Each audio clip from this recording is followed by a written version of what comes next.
Wealthy CEO sees his divorced ex with a baby at the bank. When he learns it's his, everything changes. Camden Bishop stood 6 feet tall in his custom charcoal suit, the kind that screamed power and money. At 25, he built a financial empire in Dallas that made grown men nervous and competitors jealous. His company handled $50 million deals before lunch, and today was supposed to be the biggest win of his career. Have you ever run into someone from your past at the worst possible moment? Hi viewers, kindly tell us where you're watching from and what time it is. Warm welcome to the family. Enjoy the story. It was supposed to be a normal Tuesday until Camden Bishop walked into his bank and saw his ex-wife holding a baby with his eyes. Have you ever run into someone from your past at the worst possible moment? When your guard was down and your heart wasn't ready? What happens when the life you built comes crashing down because of one person you thought you'd never see again? Stay with me, because this story will show you how one glimpse can change everything. Camden Bishop stood 6 feet tall in his custom charcoal suit, the kind that screamed power and money. At 25, he built a financial empire in Dallas that made grown men nervous and competitors jealous. His company handled $50 million deals before lunch, and today was supposed to be the biggest win of his career. The marble floors of First National Bank echoed with his confident footsteps. Papers rustled in his briefcase, contracts that would seal his latest acquisition and push his net worth past the $100 million mark. This was his moment, his victory lap. The bank's waiting area buzzed with quiet conversations and the soft hum of air conditioning. Camden checked his platinum watch, 2 minutes early, exactly how he liked it. Punctuality was power, and power was everything. That's when he saw her. Nia Taylor sat in the corner chair, bouncing a baby on her knee while digging through a worn-out purse. Her dark hair was pulled back in a messy bun, and she wore jeans that had seen better days. She looked tired. She looked beautiful. She looked exactly like the woman who'd walked out of his life 2 years ago without a word. Time stopped. The baby in her arms had Camden's deep brown eyes and his stubborn chin. The same dimple that showed when Camden smiled appeared every time the little boy laughed. This wasn't coincidence. This was impossible. Their eyes met across the room. Nia's face went white. The baby's toy fell to the floor with a soft thud that seemed to echo through Camden's chest like a gunshot. She grabbed her purse and bolted. Camden didn't think. He didn't calculate. He just ran. Nia, wait. The parking lot was blazing hot, typical Texas summer heat that made the asphalt shimmer. She fumbled with her car keys, the baby crying now, sensing his mother's panic. "Don't run from me," Camden said, his voice barely above a whisper. "Please." She turned around, tears streaming down her face. "You weren't supposed to be here. Is he mine?" The question hung in the air between them like a loaded gun. Nia's silence was enough. Drop a comment and tell me. Have you ever had a moment that changed your entire world in seconds? But what Camden didn't know was that Nia had been hiding more than just a son. Camden's hands shook as he stared at the baby, his son, who was looking right back at him with curious eyes. The merger deal, the contracts, the millions of dollars waiting in that bank lobby suddenly felt like monopoly money. "His name is Mason," Nia whispered, her voice breaking. "He's 18 months old." 18 months. Camden did the math in his head. Their divorce had been finalized 2 years ago after 11 months of marriage that felt more like a business transaction than a love story. Which meant you were pregnant when you left. It wasn't a question. It was an accusation wrapped in disbelief. "I didn't know," Nia said quickly. "I found out 3 weeks after the papers were signed. I was already in Baton Rouge, staying with my sister. I thought about calling you, but what?" Camden's voice was getting louder. Other people in the parking lot were starting to stare. "You thought about calling me to tell me I had a son? You made it clear you didn't want complications in your life," Nia shot back. "Remember?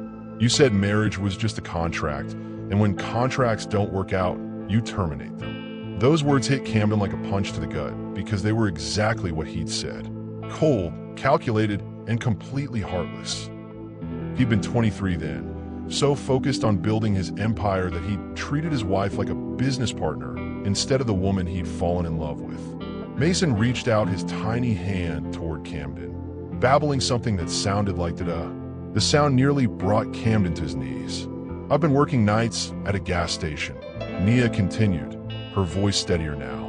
"Living paycheck to paycheck, try to give him everything I can. I came to Dallas today to open a college fund account. I wanted to make sure he had opportunities, even if I couldn't give him much." "You should have told me," Camden said, his voice barely audible. "Would you have cared?" Nia asked. "Really? Or would you have just seen him as another problem to solve with money?" The question hung in the air because Camden wasn't sure he knew the answer. What would you do if you discovered you had a child you never knew about? But Camden's empire was built on control, and losing control meant losing everything.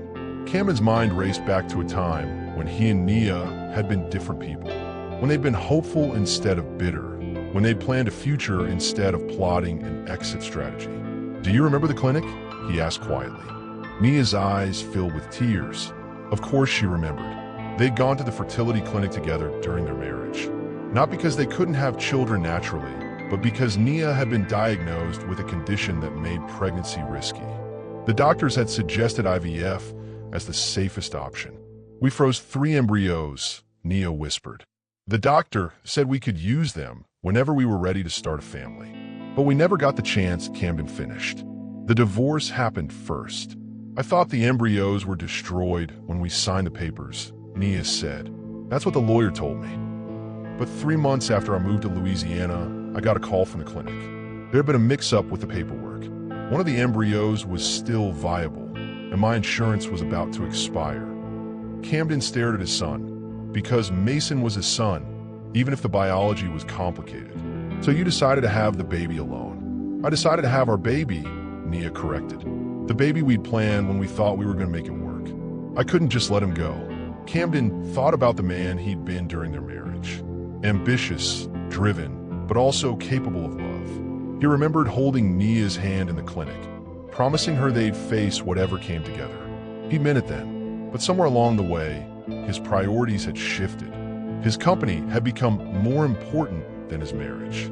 Success had become more valuable than love. "I've been supporting him by myself," Nia continued. "Working double shifts, taking online classes when he sleeps, trying to build something better for us.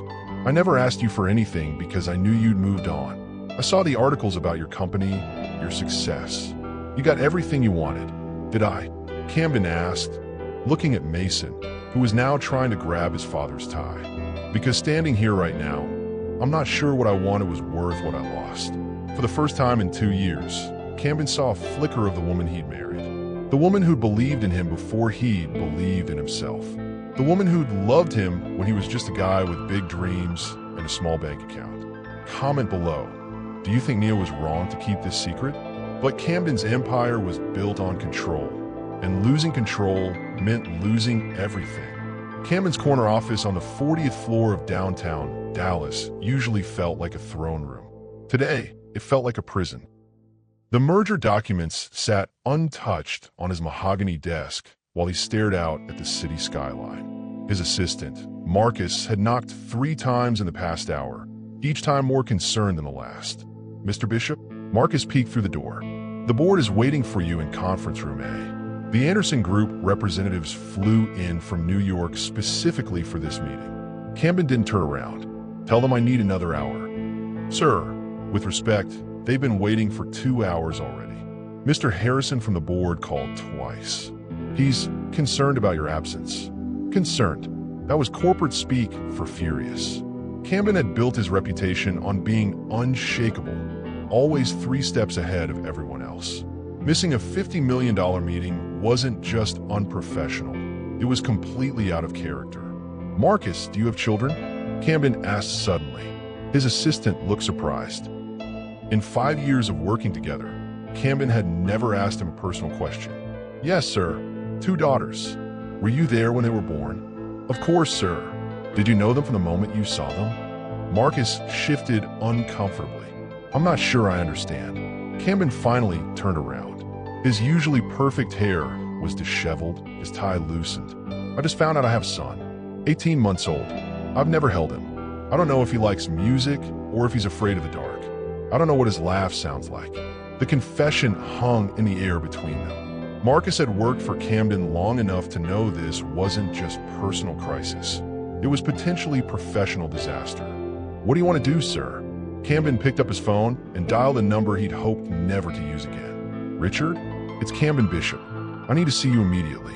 It's about custody rights. Richard Stern was the best family attorney in Texas, and also the man who'd handle Camden's divorce. If anyone could help him navigate this mess, it was Richard. While Camden plotted his next move, Nia was making a desperate decision that would force his hand. The 3-hour drive from Dallas to Baton Rouge felt like the longest journey of Nia's life. Mason slept in his car seat while she gripped the steering wheel, her knuckles white with tension. Her apartment was on the 3rd floor of a complex that had seen better days. The elevator had been broken for 6 months, so she carried Mason and his diaper bag up 2 flights of stairs, her legs shaking with exhaustion. The 1-bedroom space she called home could fit inside Camden's office bathroom. The walls were thin enough that she could hear her neighbor's television, and the air conditioning barely worked. But it was clean, and it was theirs. "We're okay, baby," she whispered to Mason as she set him down in his playpen. "We're going to be okay." But even as she said it, Nia knew their situation was desperate. The gas station job paid minimum wage, and even with overtime, she barely covered rent and childcare. She'd been saving every penny for months to open that college fund, only to have her entire world collapse in a bank parking lot. Her sister Kesha lived 2 blocks away and had been Nia's lifeline since the divorce. She was the one who'd helped Nia find this apartment, who babysat Mason when Nia worked night shifts, who talked her through the hardest moments of single motherhood. "Girl, you look like you've seen a ghost," Kesha said when she arrived an hour later. "What happened in Dallas?" Nia explained everything. The bank, Camden's shock, the conversation in the parking lot. Kesha listened without interrupting, which was unusual for her. When Nia finished, they sat in silence. "You know he's going to fight for custody," Kesha said finally. "I know. And you know he's got money for the best lawyers in the state." "I know. So what are you going to do?" Nia looked at Mason, who was playing with his blocks on the floor. He was everything to her. Her purpose, her joy, her reason for getting up every morning. The idea of losing him, even partially, felt like losing a piece of her soul. "I'm going to run," she said quietly. "Run where?" "He found you once. He'll find you again. I don't know. Maybe Louisiana isn't far enough. Maybe I need to go somewhere he can't reach us." Kesha grabbed her sister's hands. "Nia, baby, you can't run from this. That man has resources you can't even imagine. But more than that, Mason deserves to know his father." "Does he?" Nia asked. "Does he deserve to know a man who cares more about money than people?" Have you ever felt like running was your only option? Share your story. But running from Camden Bishop was like trying to outrun a storm. Impossible and dangerous. Richard Stern's law office occupied the top floor of a glass tower that made even Camden's building look modest. The man himself was 62 years old, gray-haired, and had never lost a custody case in 30 years of practice. "You want to sue for emergency custody of a child that isn't biologically yours?" Richard asked, his eyebrows raised. "Camden, I've seen you make some bold moves, but this might be your most complicated yet."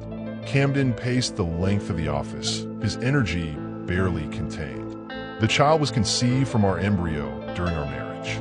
That has to count for something legally." "It counts for everything," Richard said, pulling out a thick legal book. "Texas law recognizes intended parents in IVF cases. If you can prove the embryo was created with your genetic material and your ex-wife's, you have parental rights regardless of the divorce. Then file the papers." "Hold on." Richard held up a hand. "I need to know what you're really after here. Are you doing this because you love the child, or because you can't stand losing control of the situation?" The question hit Camden harder than he expected. Does it matter? It matters to the judge. And it'll matter to the media when they get wind of this story. Because trust me, Camden, they will get wind of it. Richard was right. Camden's name appeared in business magazines monthly. His company's stock price was watched by investors across the country. A A custody battle involving a secret child will be front-page news.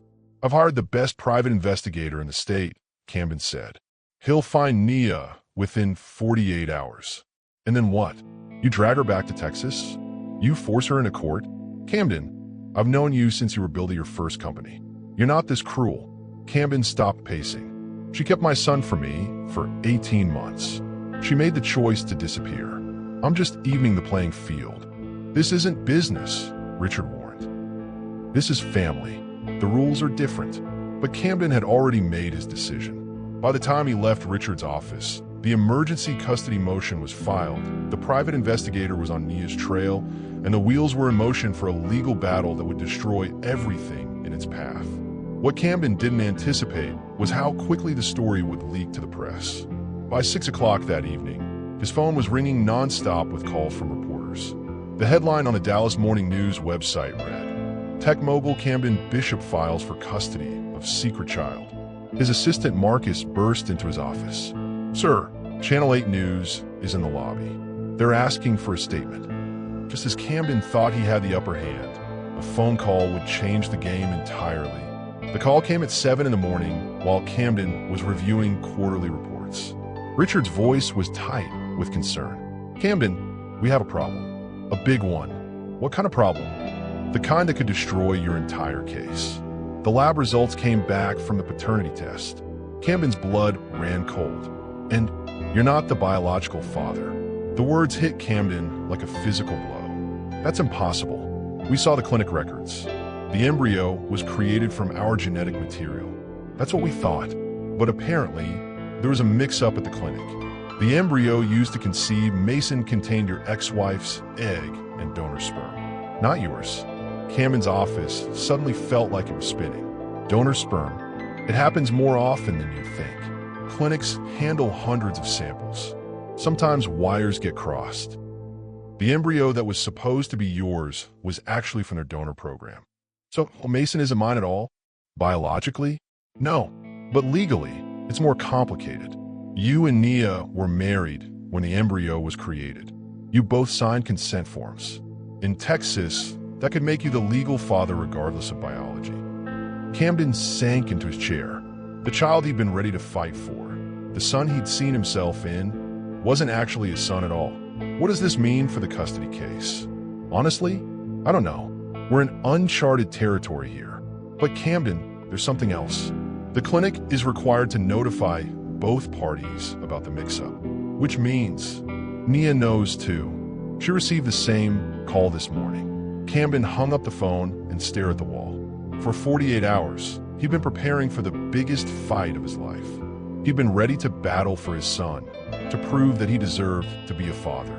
Now he didn't even know what that meant. His phone buzzed with a text from an unknown number. "We need to talk." "Nia." 20 minutes later, they sat across from each other in a coffee shop near Camden's office. Nia looked like she hadn't slept. Camden probably looked worse. "Did you know?" Camden asked without preamble. "Of course I didn't know," Nia said. "Do you think I would have gone through with the pregnancy if I'd known it wasn't? If I'd known the truth? I don't know what to think anymore." "Mason calls me Mama," Nia said quietly. "He reaches for me when he's scared. He falls asleep on my chest every night. Biology doesn't change that, but it changes everything else." "Does it?" Nia asked. "If you found out tomorrow that a child you'd raised for 5 years wasn't biologically yours, would you love them less?" Camden didn't have an answer. Comment father if you think Camden should fight, or walk if he should move on. But while Camden questioned everything, Nia received news that would force them both into the same room. The Travis County Courthouse looked like a fortress, all concrete and glass designed to intimidate. Camden arrived in a black SUV with tinted windows, trying to avoid the crowd of reporters gathered on steps. "Mr. Bishop, can you comment on the paternity test results? Is it true you're fighting for custody of a child that isn't yours? What's your relationship with Ms. Taylor now?" Camden pushed through the crowd without answering. His lawyer had coached him, saying nothing, look confident, and let the legal system do its work. Inside the courthouse, the hallways buzzed with activity. Lawyers in expensive suits hurried between courtrooms, their briefcases full of other people's broken dreams. Camden had never felt more out of place. Nia was already seated in the courtroom when he arrived. She wore a simple black dress that Camden recognized from their marriage. She'd worn it to his company Christmas party 3 years ago. Her hair was pulled back, and she sat next to a public defender who looked about 12 years old. The contrast wasn't lost on anyone in the room. Camden had Richard Stern and 2 associate attorneys. Nia had a fresh-faced lawyer who was probably handling his first custody case. All rise for the Honorable Judge Patricia Martinez. Judge Martinez was a woman in her 50s with silver hair and sharp eyes that missed nothing. She'd been handling family court cases for 20 years and had a reputation for cutting through nonsense. "This is an unusual case," she began, reviewing the files. "We have a divorced couple fighting over a child conceived through IVF with donor genetic material. Mr. Bishop, you're seeking custody of a child that isn't biologically yours. Ms. Taylor, you're the biological mother who kept the child's existence secret for 18 months. The judge's summary made their situation sound even more complicated than it felt. "I'm ordering temporary joint custody while we sort this out," Judge Martinez continued. "Mr. Bishop, you'll have Mason 3 days a week. Ms. Taylor, you'll have him 4 days. We'll reconvene in 30 days to evaluate the arrangement." Camden's lawyer looked stunned. Joint custody wasn't what they'd argued for. Nia's lawyer looked equally surprised. "Your Honor," Richard stood up, "my client is prepared to provide full financial support and, Mr. Stern, I've made my decision. This child has 2 parents who claim to want what's best for him. Let's see if that's true. What's the hardest part about starting over with someone from your past?" As they sat in that courtroom, neither expected the judge's shocking decision. The first custody exchange happened in the courthouse parking lot, supervised by a social worker who looked like she'd rather be anywhere else. "Mason, this is your daddy," Nia said softly, her voice shaking as she handed the toddler to Camden. "He's going to take care of you for a few days." Mason looked between his mother and this stranger in the expensive suit, his lower lip trembling. When Camden reached for him, Mason started crying. "It's okay, buddy," Camden said, his voice uncertain. "We're going to have fun together." But Mason wanted nothing to do with his father. He reached back toward Nia, tears streaming down his face, making sounds that broke Camden's heart. "He's not used to strangers," Nia explained, trying to keep her own tears in check. "He likes music, and he has to have his blue blanket to sleep. And he gets scared if you leave the room too fast." Camden nodded, taking mental notes like he was preparing for a business presentation. But this wasn't business. This was a terrified child who didn't understand why his mother was leaving him with a stranger. The drive to Camden's penthouse was a disaster. Mason cried the entire way, his wails echoing through the luxury SUV. Camden tried everything: soft music, toys, even stopping for ice cream, but nothing worked. Camden's penthouse was a monument to his success. Floor-to-ceiling windows overlooked downtown Dallas, and the furniture was all sharp angles and expensive materials. It was the kind of place that belonged in a magazine, not a home where a toddler lived. "Okay, Mason," Camden said, setting the diaper bag down in his living room. "This is our place for the next 3 days." Mason took one look around and started crying again. Camden had run board meetings with Fortune 500 CEOs. He'd negotiated deals worth millions of dollars. He'd built a company from nothing and turned it into an empire. But he had absolutely no idea how to comfort a crying toddler. He tried holding Mason, but the boy pushed away. He tried giving him toys, but Mason threw them across the room. He tried putting on cartoons, but Mason just cried louder. By 8 o'clock that night, Camden was exhausted. Mason had finally fallen asleep on the living room floor, clutching his blue blanket. Camden sat on his leather couch, staring at this tiny person who was supposed to be his son. His phone buzzed with a text from Nia. "How's he doing?" Camden looked at the sleeping child and typed back, "He hates me." "Give him time," she replied. "He'll come around." But as Camden struggled with diapers and bottles, he discovered something that would change everything. Camden found the old phone by accident while looking for Mason's backup pacifier in the diaper bag.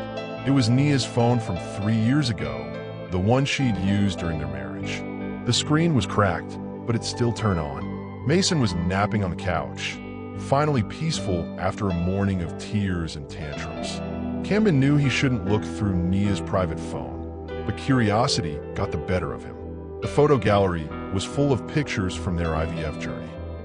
Camden had forgotten how hopeful they'd looked back then, how young and naive and completely in love. But it was the videos that stopped him cold. The first one was recorded in their car outside the fertility clinic. Nia was holding the camera, her face glowing with excitement. "Dad, want to making baby Bishop," she said, grinning at the camera. "Camden's nervous, but I'm not. I know this is going to work." The camera turned to show Camden in the driver's seat, younger and softer somehow. "I'm not nervous," he protested. "I'm just focused." "He's nervous," Nia whispered to the camera, and Camden could hear himself laughing in the background. The second video was from their kitchen, late at night. Nia was giving herself hormone injections for the IVF process, and Camden was helping her. "You're braver than me," he said on the video. "I hate needles." "We're doing this together," Nia replied. "Everything we do from now on, we do together." The third video was the one that broke Camden's heart. It was recorded the day after their first embryo transfer, when they were still optimistic about their chances. "I can't wait to meet you, baby," Nia said, talking to the camera like she was talking to their future child. "Your daddy is going to teach you about business and how to be strong. And I'm going to teach you about music and how to be kind." The camera turned to Camden, who was cooking breakfast in their small apartment kitchen. "What are you going to tell our kid about us?" Nia asked. "I'm going to tell them that their parents loved each other enough to fight for them," Camden said without looking up from the stove. "That we wanted them so badly we were willing to do whatever it took. Even if it's hard, especially if it's hard." Camden paused the video, his hands shaking. That man in the kitchen, that was the person he used to be, before the money and the success and the cold calculations. Before he'd forgotten that love was supposed to be the most important thing. He looked at Mason, still sleeping peacefully on the couch. This child was born from the love Camden and Nia had shared, even if the genetics weren't what they planned. Mason existed because two people had wanted him badly enough to fight for him. But just as Camden started to remember who he used to be, his board delivered an ultimatum. The boardroom felt colder than usual when Camden walked in. 12 faces stared at him from around the polished conference table. Faces that had once looked at him with respect and admiration. Now they looked concerned, maybe even scared. "Camden, sit down," said William Harrison, the board chairman. His voice was ice cold. "We need to talk." Camden had missed 3 major meetings in 2 weeks. The merger deal had fallen through when he'd walked out of the bank that Tuesday. Stock prices had dropped 12%. The financial news was calling his company unstable and poorly managed. "The media coverage has been challenging," Harrison continued. "Photos of you leaving the courthouse, stories about custody battles, speculation about your personal life. Our investors are nervous." Camden looked around the room at the men and women who'd helped him build his empire. These people had believed in him when he was nobody. They trusted him with their money, their careers, their futures. "We've received calls from 3 major clients," said Rebecca Chun, the chief financial officer. "They're considering pulling their accounts." The Peterson Group specifically mentioned concerns about leadership stability. "So what are you saying?" Camden asked, though he already knew. "We're saying you need to choose," Harrison replied. "Your company or your personal drama. You can't have both." Camden felt the weight of every decision he'd made over the past 5 years. The late nights, the missed holidays, the relationships he'd sacrificed. Everything had been building toward this moment, the moment when his empire would either stand or fall. "If you walk away from this custody situation," Harrison continued, "we can rebuild. We can fix the damage. But if you keep fighting for a child who isn't even biologically yours, this company will not survive." "He is my son," Camden said quietly. "According to what? A technicality? An embryo that was created during a failed marriage." Harrison's voice was getting louder. "Camden, you're 25 years old. You have decades ahead of you to have a real family. Don't throw away everything you've built for a mistake." The word mistake hit Camden like a physical blow. Mason wasn't a mistake. The little boy who'd reached for his tie in that parking lot, who'd smiled at him during their awkward custody visits, who'd fallen asleep in his arms just 2 nights ago. He wasn't a mistake. "I need time to think," Camden said. "You have until tomorrow morning," Harrison replied. "Choose wisely." While Camden agonized over his choice, Nia made a decision that would shock everyone. Nia sat in her tiny kitchen at 2 a.m., staring at the custody papers spread across her table. Mason was finally asleep after a difficult night. He'd been fussier lately, probably sensing the tension that had filled their small apartment for weeks. The legal battle had been brutal. Camden's lawyers were ruthless, professional, and expensive. Her court-appointed attorney was overworked and underpaid. The case was slowly draining what little money she had left, and she was losing. But that wasn't why she was awake. She was awake because she'd seen something in Camden's eyes during their last custody exchange. Something she hadn't seen in years: vulnerability. Fear. The look of a man who was losing everything he'd worked for. The irony wasn't lost on her. 2 years ago, she'd left him because he'd chosen his career over their marriage. Now he was about to lose that same career because he was choosing their son. Her phone buzzed with a text from her sister. "You okay? Saw your light on." Nia typed back, "Can't sleep. Thinking too much." "About what?" "About doing the right thing." 3 dots appeared, then disappeared. Kesha was probably trying to figure out what to say. Finally, her response came, "The right thing for who?" That was the question that had been keeping Nia awake for 3 days. The right thing for Mason? The right thing for Camden? The right thing for herself? She looked at the framed photo on her kitchen counter. Mason's first birthday party in her sister's backyard. He was covered in chocolate cake, laughing at something off camera. He looked happy, content, loved, but he also looked like he was missing something, or someone. Nia picked up her phone and called Camden. It rang 4 times before he answered. "Nia, it's 2 in the morning. Is Mason okay?" "He's fine. I need to talk to you. Now. Now." They met at an all-night diner on the outskirts of Dallas. Camden looked exhausted, his usually perfect appearance disheveled. Dark circles under his eyes told the story of sleepless nights and impossible decisions. "I'm withdrawing the custody case," Nia said without preamble. Camden's coffee cup stopped halfway to his mouth. "What?" "I'm giving you full custody. I'll take visitation rights, but Mason should live with you." "I don't understand. Your company is falling apart because of this fight. You've worked too hard to lose everything now. My company doesn't matter compared to my son." "But it does," Nia said softly, "because Mason deserves a father who can provide for him. Really provide for him. Not just love him, but give him opportunities, education, a future. What would you sacrifice for someone you love? Tell us in the comments." But just as the judge was about to make the final ruling, Camden stood up and said something that stunned the entire courtroom. The courthouse was packed. News crews had set up outside, and photographers filled the gallery. What had started as a private family matter had become a public spectacle about love, money, and what it really meant to be a father. Judge Martinez called the session to order. "We're here for the final custody hearing in the matter of Bishop versus Taylor. I understand the petitioner has requested to withdraw her case." Nia stood up, her voice shaking. "Yes, Your Honor. I'm requesting that full custody be awarded to the respondent, Camden Bishop." The judge looked surprised. "Ms. Taylor, are you certain about this decision? You understand you're giving up primary custody of your son?" "I understand, Your Honor. I believe this is in Mason's best interest." Camden watched from his seat as the woman he'd once loved sacrificed everything for their son's future. The same woman he'd accused of being selfish for keeping Mason's secret was now proving she was the most selfless person he'd ever known. "Mr. Bishop," the judge continued, "do you accept full custody of the minor child?" Camden slowly stood up. The boardroom conversation from yesterday echoed in his mind. Choose your company or your personal drama. You can't have both. "Your Honor," Camden said, his voice carrying across the silent courtroom, "I need to say something." His lawyer tugged at his sleeve, whispering urgently, "Camden, don't say anything. Just accept the custody and let's go."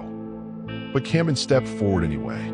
2 years ago, I lost the best thing that ever happened to me because I thought success meant choosing work over love. I thought being a man meant building an empire, no matter who I hurt along the way. The courtroom was dead silent. Even the reporters had stopped taking notes. Yesterday, my board of directors told me I had to choose between my company and my son. They said I couldn't have both. They said Mason was a mistake that was destroying everything I'd built. Camden turned to look at Nia, who was crying now. But they're wrong. My son isn't a mistake. The mistake was thinking that money could replace love, that success could replace family, that being powerful was more important than being present. He faced the judge again. Your Honor, I formally resigned from my position as CEO of Bishop Financial Group, effective immediately. I'm choosing my son. I'm choosing to be the father he deserves, not the businessman everyone expects me to be. The courtroom erupted. Reporters shouted questions. His lawyer looked like he might have a heart attack. But Camden only had eyes for Nia, who was staring at him like she'd never seen him before. Furthermore, Camden continued, I don't want full custody. I want joint custody. Mason needs both his parents. He needs the mother who's loved him every day of his life. And he needs the father who's finally learned what love actually means. Judge Martinez banged his gavel to restore order. Mr. Bishop, are you certain about this decision? You understand the financial implications. I understand that the only wealth that matters is the love of my family, Camden replied. Everything else is just numbers on a piece of paper. But choosing love over money was just the beginning of Camden's journey. 6 months later, Camden's life looked completely different. Instead of a corner office in downtown Dallas, he worked from a small business space in a strip mall. Instead of $1,000 suits, he wore jeans and polo shirts. Instead of managing hundreds of millions of dollars, he was building a modest financial consulting firm from scratch. And he had never been happier. Daddy up, Mason demanded, toddling over to Camden's desk with his arms raised. At almost 2 years old, he was walking, talking, and had enough personality to fill a room. Camden scooped up his son, who immediately grabbed for the calculator on his desk. You want to help Daddy work? Work, Mason repeated, pressing random buttons and giggling at the numbers that appeared. The custody arrangement had worked out better than anyone expected. Mason spent 3 days a week with Camden and 4 days with Nia. The transitions were smooth, and more importantly, Mason seemed to thrive with both parents in his life. Nia had enrolled in college classes and was studying to become a nurse. Camden was helping with her tuition, not as an obligation, but as a partner in raising their son. They learned to co-parent without the anger and hurt that had defined their divorce. He's getting so big, Nia said as she arrived for the custody pickup. She'd driven up from Baton Rouge, where she'd decided to stay to finish her degree. He learned 3 new words this week, Camden said proudly. Show mommy what you learned, buddy. Mason clapped his hands and said, please. Thank you. Love you. Nia's eyes filled with tears. Love you too, baby.